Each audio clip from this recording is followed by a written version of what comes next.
nurseries of hybrid humanoid fetuses and vats of colored liquid filled with parts of human bodies. Abductees report seeing other humans in these facilities being drained of blood, being mutilated, flayed, and dismembered, and stacked like lifeless cords of wood. Some abductees have been threatened that they too will end up in this condition if they don't cooperate with their alien captors. Aliens come into homes and temporarily remove young children, leaving their distraught parents paralyzed and helpless. In cases where a parent has been able to protest, the aliens insist the children belong to us. Aliens have forced their abductees to have sexual intercourse with aliens and even with other abductees, while groups of aliens observe these performances. In such encounters, the aliens have sometimes disguised themselves in order to gain the cooperation of the abductees, appearing in such forms as Jesus, the Pope, certain celebrities, and even the dead spouses of the abductees.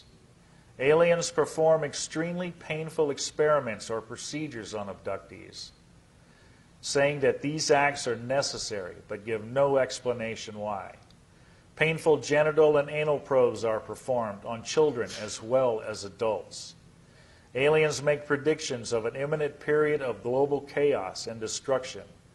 They say that a certain number of humans will be rescued from the planet in order to continue the species, either on another planet or back on the earth after the destruction is over. Many abductees report they don't believe their alien captors and foresee instead a much more sinister use of the rescued humans. In every instance from this list, there are multiple reports from unrelated cases confirming that such bizarre details are not the product of a single deranged mind. These details are convincing evidence that, contrary to the claims of many UFO researchers, the abduction experience isn't limited to uniform pattern of events. The phenomenon simply can't be explained in terms of crossbreeding experiments or scientific research into the human physiology. Before we allow ourselves to believe in the benevolence of the alien interaction, we should ask, do enlightened beings need to use the cover of night to perform good deeds?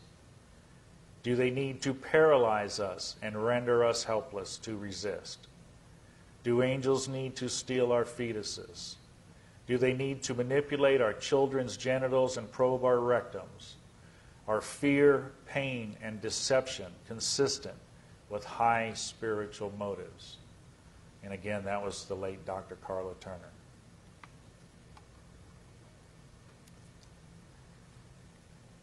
Another thing that these people get in their messages through the communication from these entities through the experience, there's a number of these that I touched on. There'll be other speakers coming up talking more about the alien message, but this is a few of them. They say they are the ones who have created us by using DNA. They will guide us in our next evolutionary step. Jesus, Moses, Buddha, Muhammad, and other religious leaders were really them. That the earth is actually a living organism. They teach that the earth will be destroyed if they cannot change mankind. They teach that they are more advanced both technologically and spiritually. They teach that they are corporeal beings and that they reside in other star systems. They teach that they are our benefactors. I have a special video that I'd like to share with you. It's about a family that has gone through this experience. The experiences of examples I just read to you here from Carla Turner. I want you to see the actual people themselves and how it's affected them and their family. It's a short video. It's about 8 minutes, and I'm going to let it play, and then we'll come back and we'll move on. Okay?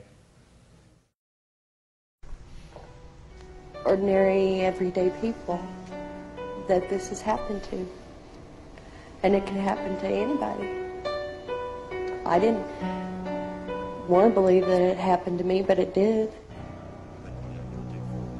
Joyce Ahrens and her family believe that what happened to them was not an isolated incident. One highly controversial study conducted by the Roper Poll suggests that hundreds of thousands, even millions of Americans, have memories that indicate that they may have been kidnapped by aliens.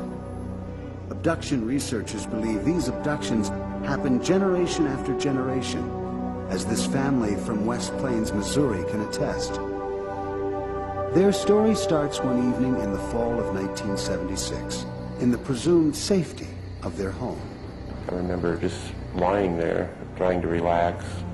I'd opened my eyes, I seen a red light flowing across the ceiling, which it almost looked like the Aurora Borealis.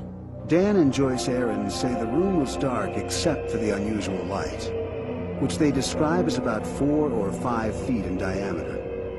They say it hovered over the baby's crib at the foot of their bed where their 1-year-old daughter Heather slept. Dan says that when he tried to get up, he found himself immobilized. That was the most frightening feeling I guess I've ever had in my whole life, is not being able to move. I was screaming for him to help me because I couldn't move. And I didn't know that he was paralyzed too. And we both sat up in the bed at the same time. And I said, what the hell was that? The incident was over in what seemed like an instant. The baby was standing up in her crib looking dazed but unharmed. Dan and Joyce thought they had just shared a scary dream. That is until 1992, 16 years later.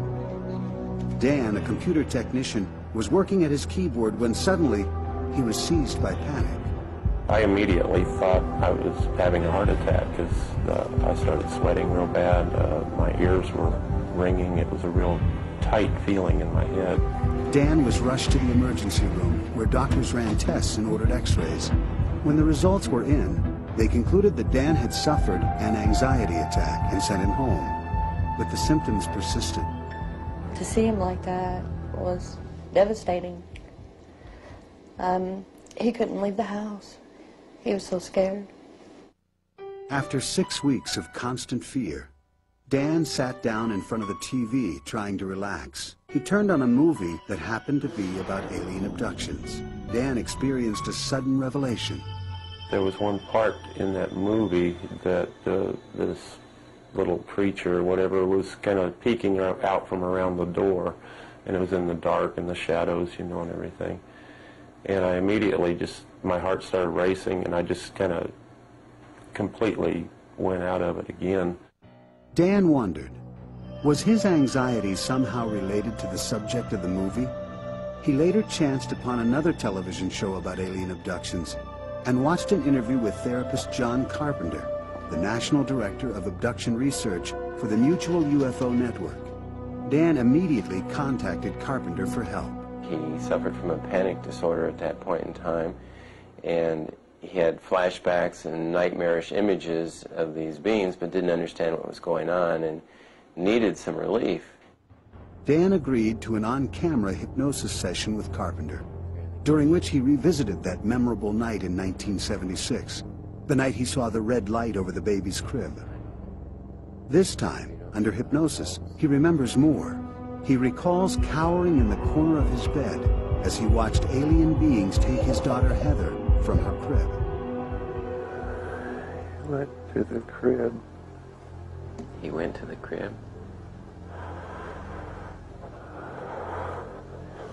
Picked her up. Uh-huh. I can't move. You can't move.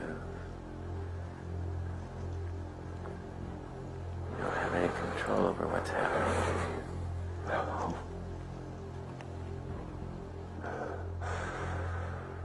What do you see happening now? They took her.